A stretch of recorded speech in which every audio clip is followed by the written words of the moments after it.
Alright guys, we're back with more of The Letter, and let me tell you, this novel continues to impress. And I'm just like floored by how much this game has to offer in terms of visuals, and they just keep pushing the limits of this visual novel medium, you know? So with that said guys, if you continue to enjoy watching, and let's keep it rolling. Alright everyone, we're continuing on from where we left off. I give her time to speak up. But when she just stares, I clear my throat. Yes? You have something to say? As embarrassment creeps up on her face, I snatch one of the coffees from her and take a sip. Too hot. Just thinking and speaking off the record, it must be fun what you do. You go to people's houses and you make them, well, pretty. You're sharing your art with them. It's a little bit more complex than that. But if you put it that way, it is fun. I wouldn't have done it for 7 years if it wasn't a little bit fun, I guess.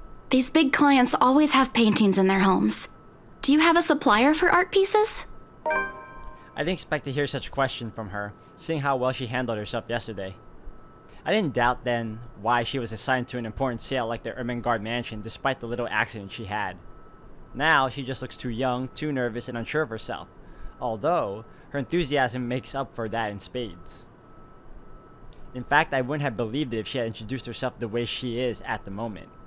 Why, watching her now, she actually looks like she should still be in college. Acts a bit like it too, when I think about it. I thought she was a teen slumming it out in the mansion when I first saw her there, lying on the ground. Surprise, surprise, she turned out to be one of the estate agents handling the property. The clients usually support artists of their own choice. If they don't, I'm always happy to refer those that I know. That's cool. They're very picky. I don't think a hobbyist will have an easy time getting their work sold. Hey, I'll have you know I was a student of the fine arts. And yet, here you are, selling property. Maybe you weren't a very fine student of the arts. Maybe I took that a bit too far. She bites her cheek and it looks like she's barely holding herself back. It's not like I had a choice. She mutters it under her breath. I barely even hear it. But the hurt is there. And it makes one wonder what brought it on. Although it is understandable if her reason's what I think it is, very few people make it in the big art world. I can see why she'd be upset about it with that enthusiasm. I didn't have a choice when I left Ireland. It was that or years of unemployment. The recession and the toll it took in the construction industry was out of anyone's control. You know what, let me check out her relationship status right now. So we earned a plus with Isabella. Makes sense because I was gonna do everything I can to make sure we had a plus with her. Hannah is pretty high. That's an automatic. Zach, she doesn't know him that well. Ashton, and why is there a plus with Luke? Alright, whatever. We're gonna glaze over that. I don't know what choice she wasn't able to make, whether it was about her being in art school or something else. But the world isn't a fair place. And the sooner she accepts it, the better. Still, with that forlorn look on her face, I can't help but sigh. The girl reminds me far too much of myself when I was younger. Well, if you're thinking of commissioning your paintings, I'll have to see your work first. Oh, it's not... I didn't mean it like that. I don't have any paintings. Really? You sounded a lot like you still did art or want to. Now I'm starting to worry that you might just like the smell of paint. I'm not a paint huffer, sheesh. I just mean I don't make much anymore. I don't really have the time for it. The tools and materials aren't exactly cheap either. Everything has a price. It sounds like you're making excuses for something you're presumably passionate about. If you really want to practice art, a little out of your wallet isn't much. It's not that simple. It's not? Life's simple. People just like to make it complex. Speaking off the record, I have some advice for you, kid. Either go for what you want, or stop thinking about it when you have something else. That is unless you enjoy making yourself miserable, then by all means. You know, if you wanted to look at the floor plans without me bothering you, you could have just said so. Would you have left me alone? We'll never know now, will we? A strained air settles in the room afterwards. It doesn't help that she doesn't immediately leave as she has said, lingering awkwardly by the door with a downcast expression. It's clear that there's more she means to say, perhaps even to defend herself and her choices in life. Or is she expecting me to dish out more of that advice? It's an awkward affair, and I choose to hightail out of that realty office as quick as I can. Though I'm able to keep myself professional at all times does not mean I like it. And seeing that most of the day has already gone by before I realized it, I choose to head back to my flat instead. Despite today being a Saturday. No fun, but at least this way I can definitely avoid another unpleasant encounter. Considering how much I'll be seeing whiskey in the near foreseeable future, I have a feeling I'll need all the rest of the weekend the weekend can give me. For the first time in a long while, excited as I am to work on the mansion, I cannot wait to be over and done with this project. Monday couldn't come any sooner.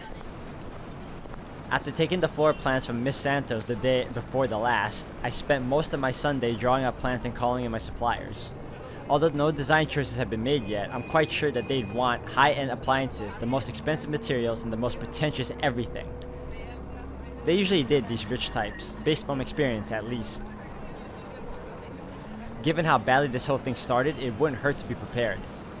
I have to check myself, make sure I'm not playing with my gloves as one of the other building tenants takes the elevator up with me. It makes me self-conscious when the woman eyes me over. When the woman's eyes go over me.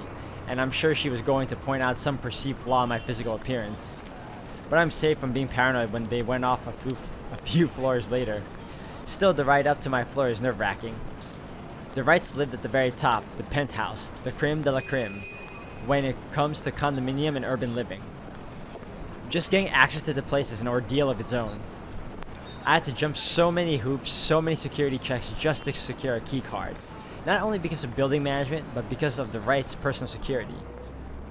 It sometimes felt like I'm being interrogated for a crime and not visiting a client at their home. Even when their personal assistant called in to help out and verify my presence, the process is aggravated rather than hastened. Speaking of the devil,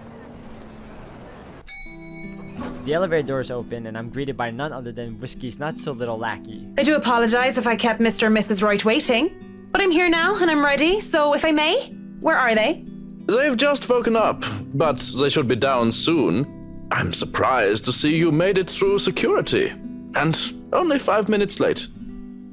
You said I'd be through security soon, and it took half an hour. Define soon in this context. I'd make myself comfortable if I were you. I'm going to go and put the kettle on. About the tea, I don't want to intrude or anything. The sir does not like being woken up by the whistling. But who am I to deny tea to a guest? He shows me to the couch before drifting off towards the kitchen, quietly pulling out a teapot, cups, and all sorts of other things in preparation for tea. I ignored the animosity towards his employer that his word implied. I wouldn't be too surprised if Whiskey's own people don't like him. Accepting the quiet and isolation instead, I brace myself for what's to come. In this case, soon apparently means more than 5 minutes, or even 10. I sit in the living room just waiting. And when the kettle starts whistling and the tea has been served, I continue to wait. At least the silence is relaxing. But then, there's a crash. I nearly spilled tea all over my lap in surprise, and I look up expecting security to come running. Even the man at the kitchen counter continues to fix breakfast like he heard nothing. I don't want to speak up about it because he looks far too absorbed in his cooking, and I don't want to be the cause of burnt food or worse. However, there's something in me that just wants to figure out what that was, although I am normally not this nosy. What should I do then?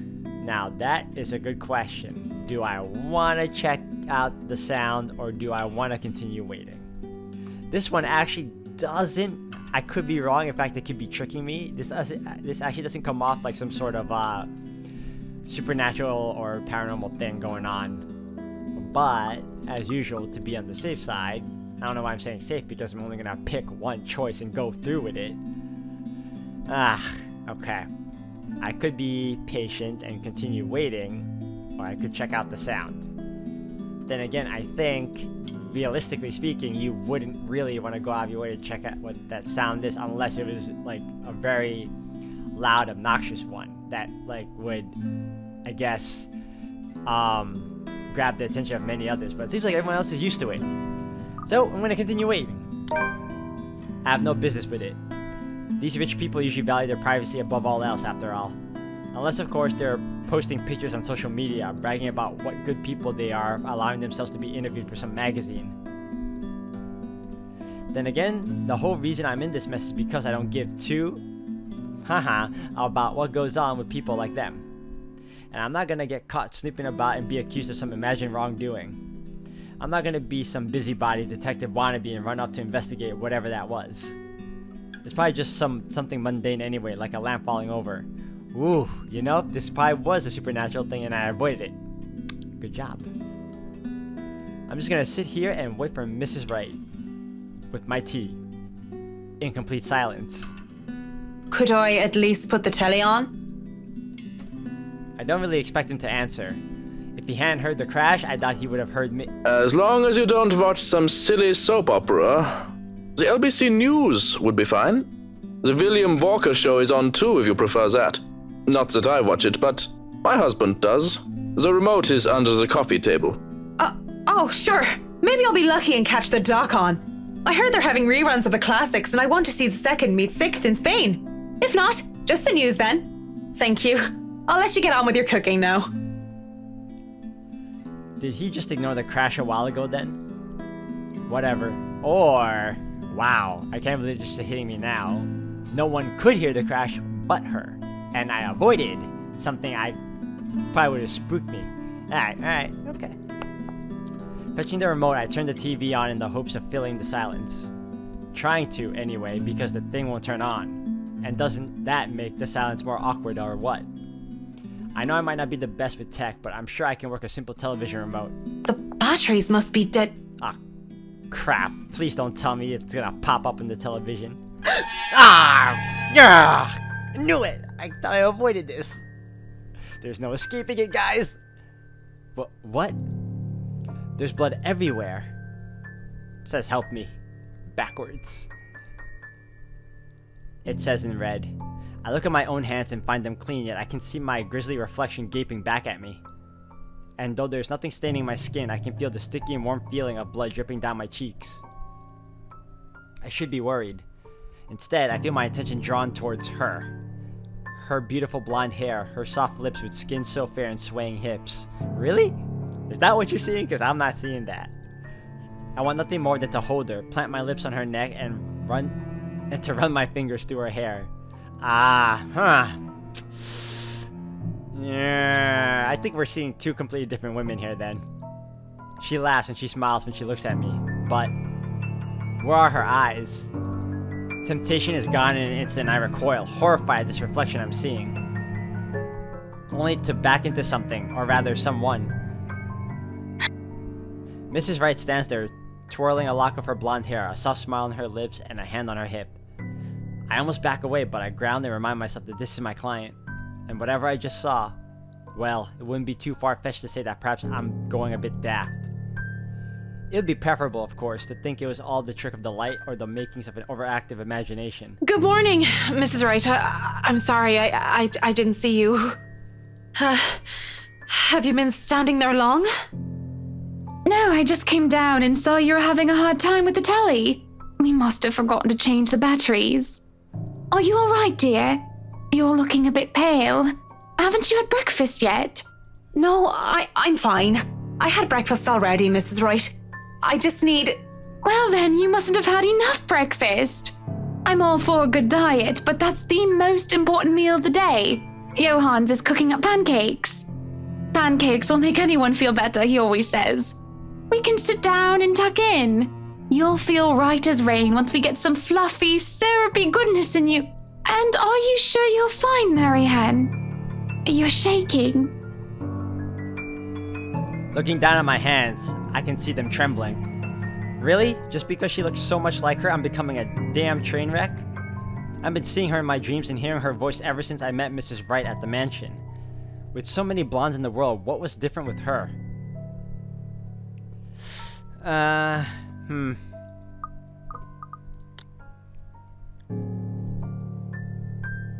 don't know.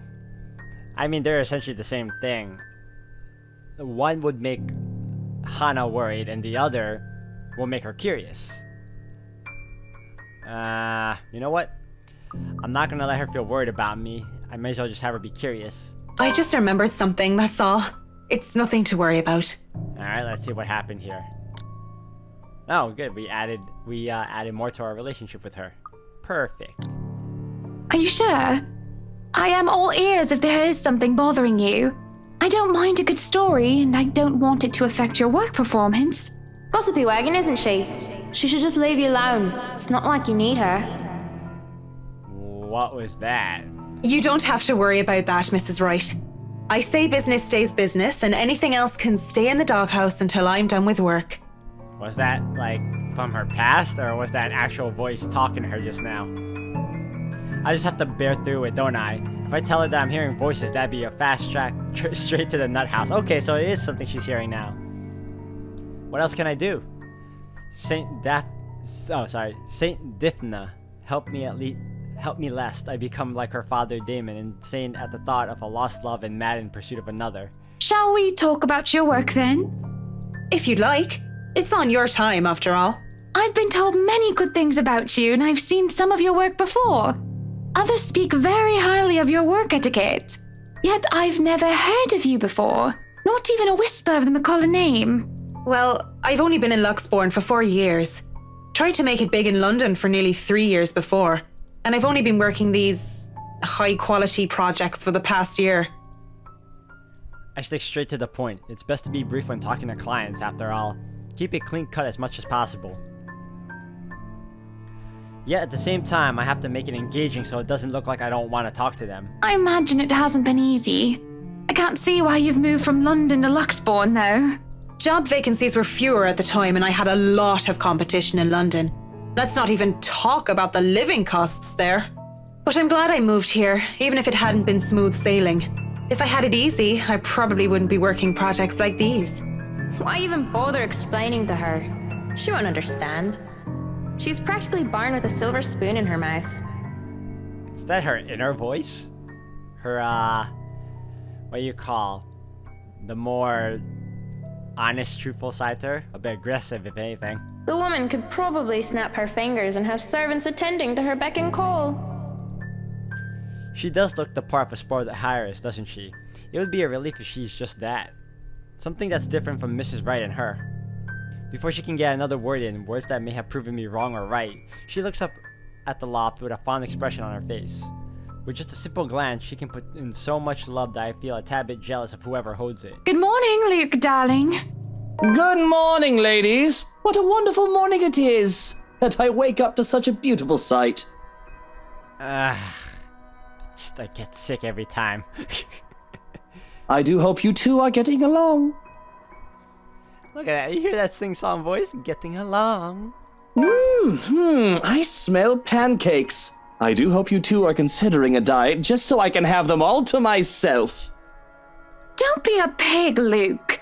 You eat all of those and you might stop fitting into your tight suits. What? I'm not a pig. You don't think I'm a pig, do you, Marianne? With his saucy smile and playful wink, I can't help but think you are a bit of a pig, Whiskey. I don't know, Mr. Wright. I'm an interior designer, not a zoologist. The only styles she must be familiar with are statement of works. Well, don't be a bore. You two might not be in a rush, but I'm going to go ahead and feast. If you dawdle too long, he'll hog all the syrup. Rich people are so eccentric. Come on then, we can discuss business over food. There's no denying the clients when they invite me over to the table. Though it is too personal to share a meal in their home, it would be terribly rude to deny their invitation. Besides, the pancakes did look and smell heavenly. A bowl of clotted cream, fruits, syrups, jams, and other spreads are laid out next to them, making for a colorful arrangement. If this was a brunch with friends, I would have gladly helped myself to the whole lot. But as it is, I accepted just a few pieces of pancakes and topped it off with lemon and sugar. You know, I was a tiny bit serious when I said I wanted a helipad. And you're not serious about the greenhouse, the vineyard, and the stables. Well, I do want those too, but I know you'll agree to those. We're talking about interiors here, honey.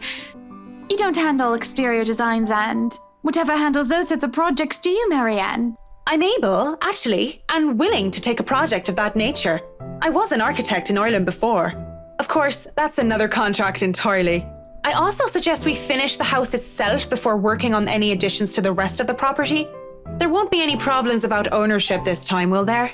Pardon if I'm crossing a line, but the acquisition was rather quick. Oh, don't you worry. We've got everything sorted this time around. I've talked to Miss Cooper and Mr. John from BRC, as well as the old owners. Everything has been paid in full, and all we're waiting for is the paperwork from the land registry. They're letting us move in as soon as we please. It's not like they were living there in the first place. That's good to hear. The problems that could arise from renovating another person's home would be... well, let's not dwell on it. First off, we'll want to know how you want the place to look. It's pretty furnished as is, but I understand if you want to modernize the whole thing. Actually, I'd prefer to keep the place looking as it is, but at the same time, I want modern appliances. You worked on the Ludgate's Christchurch summer residence. I do remember there being an oven I thought was a simple drawer before. Make them look vintage, antique, blend in with the rest of the decor. Customize appliances then. I can't find someone for that, and if you can't tell me what you specifically want, it'll hasten up the process. We're talking about electronic appliance manufacturers. If you have a preferred brand to work with. Splendid! So, what is next on our agenda? All the other interior designers we've hired in the past did not have us this involved. I stop. What sort of half-baked designer did that? If I knew who they were, I would have had words. This isn't the time or place for it, however. Instead, I used this brief pause to pull out the floor plans I brought with me. We'll have to figure out what you want to do with the rooms. Here, we can have a quick run through. What is that little room next to the master's bedroom? Oh, as far as I could tell when I saw it, it's a second bedroom of sorts. Used, apparently, for the ladies in waiting who has served Lady Charlotte Ermengarde. Which is strange, as that isn't the norm for these sorts of houses. Well, we're not stuffing Johans in there. He won't fit. You don't suppose we could turn it into a walk-in closet and a dressing room? I love fashion, but do we really need to turn an entire room into a walk-in closet, dear? We'll have large closets and a wardrobe in the bedroom already. Says the one who takes 3/5 of our closet. Well, what do you suggest we do with it? I thought a utility room of some sort would be nice. A craft room where I can do fun things. Or maybe a children's room might be nice. You know, for when Kylie comes over. Or if Rochelle visits once she's had a baby. 1, you are not inviting that witch. And 2, there's a whole mansion for Kylie to play in. We don't need a children's room, and you don't even do arts and crafts. I'd like to turn the guest's room and the study into my personal office, by the way, if you don't mind. You can turn it into a personal office if I can have my utility room. It's just the one room of the many. I'm taking that room for myself, no matter what you say, dearie. So you might as well take this deal. You're always out doing business anyway. The real problem is the theater. Whatever are we going to do with all that space? Fine, we could turn it into our own personal cinema, I suppose. Might as well have it, if you plan on not having a telly in the parlor. Yes, well, I don't want guests to be glued to the telly when they come over for a meal and some tea. By the looks of things, we can keep the rooms as what they are on the ground floor, though. The ballroom would be perfect for parties. Do we really need a dining hall, though? I don't suppose we can't convert it into a garage. What for? You can park your cars outside. What about that room? Right there, in the northeast corner. He said northeast, it says west here. Whatever. That's sleeping quarters for the household help? Or did he say west, but he said it in his accent? I can't tell. Oh, that is perfect! Johans will be glad if we have other staff members who stayed in. It'd be convenient so they don't have to make the trip from Luxbourne to the mansion when they're needed. You'll definitely need a lot more people to maintain a property of this size. The mansion is really a lot bigger than I thought. Look at all these rooms.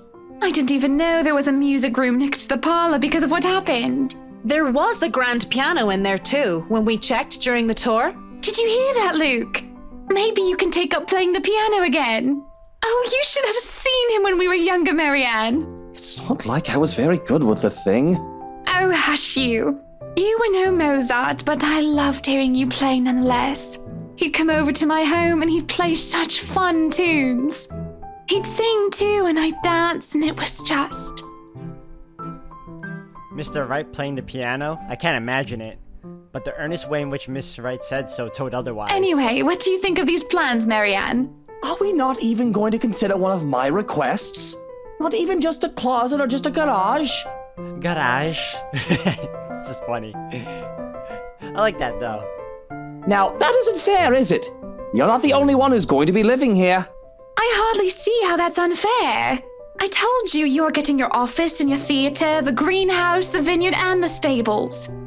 Damn, this guy's just getting everything, huh? That sounds fair, does it not, Marianne? Alright, so you and I both know I'm never taking Luke's side, so I'm not saying we're compromising, so I'm gonna lose some points with you on purpose, bro. Mrs. Wright has her points, though I really didn't want to butt into their spat for husband and wife. But with the way the two were looking at me to settle this, I might as well just keep to the facts instead of giving an opinion. Mr. Wright, your plan isn't quite feasible from an architectural perspective. I'm not even sure how much we can do without closer inspection. Oh, surprise, surprise. Yeah, and then we get a plus from Hana. Yeah, that works out for me. Well, the one about the garage, at least. A walk-in closet is easy enough, but the garage? See, a garage isn't architecturally feasible and it isn't going to be financially sound as well. We're already going to spend a lot on your other requests. You have several acres of land to park on already. What? Did you calculate that on the fly? Financially sound my foot. You're probably just thinking up of imaginary numbers. Might I remind you that I was a financial manager? I also looked over and approved the expenses of our other houses. I know the rough cost of these things by now, love. Masters in business administration, major in accounting.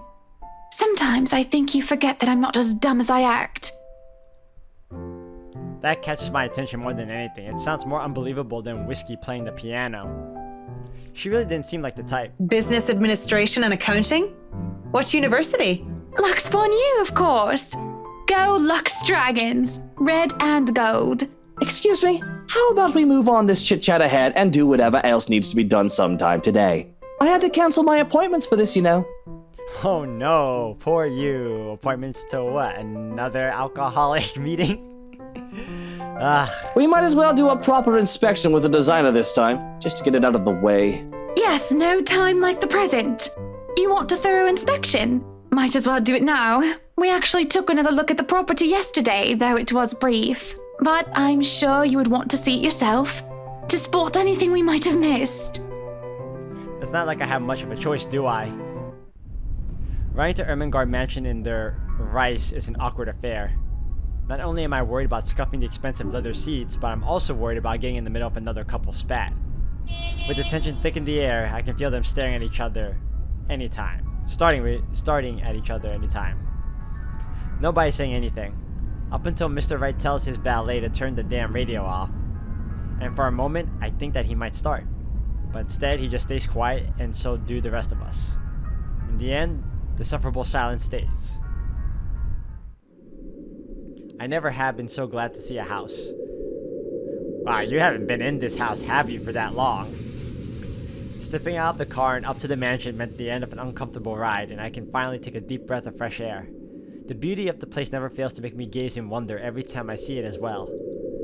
Mrs. Wright moves towards the front door, keys in hand, and I can already hear Mr. Wright plotting. Alright, Johans, we're going to go in, but I want you to look around the place. Familiarize yourself with it. Know every nook and cranny, every inch of the lot. Go and see where we can put that vineyard and the other things we talked about. We'll want to know where to station security as well, so go around the perimeter and figure it out. Scout the property and circle the perimeter on foot. You do know this is 46 acres of land, sir. Well, you are not driving a car over the grass. Put those long, spidery legs of yours to good use. I didn't hire you to stand around and look intimidating. Go, mush.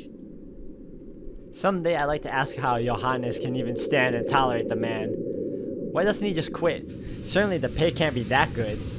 Even I'm a bit put off by our mutual employer, and the only thing that keeps me from bailing is the fact that we already signed a contract. At least I'll only be working with him during the duration of the project. He works with them every day. Sometimes I think you hired me to make me suffer for your amusement. Someday I'd ask. I feel a bit bad for him. If it's any consolation, he'll be away from Mr. Right, if only for a little while. We're able to enter the mansion after a bit of standing out there in the sun. This wretched strange sunlight that is far too alien and rare. There had been a bit of a problem with the missus not knowing which key was which. The first item on the agenda would be the grand staircase. It seems sturdy during the open house, but a closer inspection might say otherwise. There are no obvious marks of damage nor wear and tear, probably rethreaded during renovations. Peeking under the grand carpet, the wood is properly installed with the bark placed down to prevent cupping. The carpet itself could use a vacuum though. Structural conditions from what I can see without actually dismantling the thing look to be in good shape, and the handrails and support posts are firm. I'll say this girl's very, has a good eye for detail. No wonder she's so good at her job. The work on it should be commended. I can't look much more into the rest of the foyer, however, because Mr. Wright starts to hurry us into checking the dining hall. So, what do you think? Certainly we can't turn this area into a garage. It's Jacobean architecture. I'd say these would be pilasters and not buttresses, but you never really know. They really liked mixing up these elements. You could say it was pretty avant-garde at the time. We might hit a support beam if we're not careful. And in layman's terms? From what I see here, we could risk great damage to the house if we try to turn the dining hall into a garage. The man didn't look too pleased at this. There's a look of disappointment before he sighs and looks around the place with an air of defeat. When he moves to speak, I dread another unreasonable demand. Again. This will stay a dining hall then. But if I may have another request instead, at least spruce the place up with some flowers, some plants or something. It feels so old and dead in here. That's hardly unreasonable. Daffodils are a must, I presume. The look that passes between the two of them, there is genuine look of fondness. This is the first time I've seen such an exchange between the two of them. If anyone are to see them like this, there is a little doubt that they loved each other. Well, after what went on between you and Mr. Whiskey over here, I'm doubting it seriously. I know he loves her, but the guy is just not committed, man. Of course, and I want a garden full of them. Now, if you excuse me, I'd like to look at the rest of the house. Alright guys, with that said, I'm going to end the video here for today. Thank you for watching. Until the next one.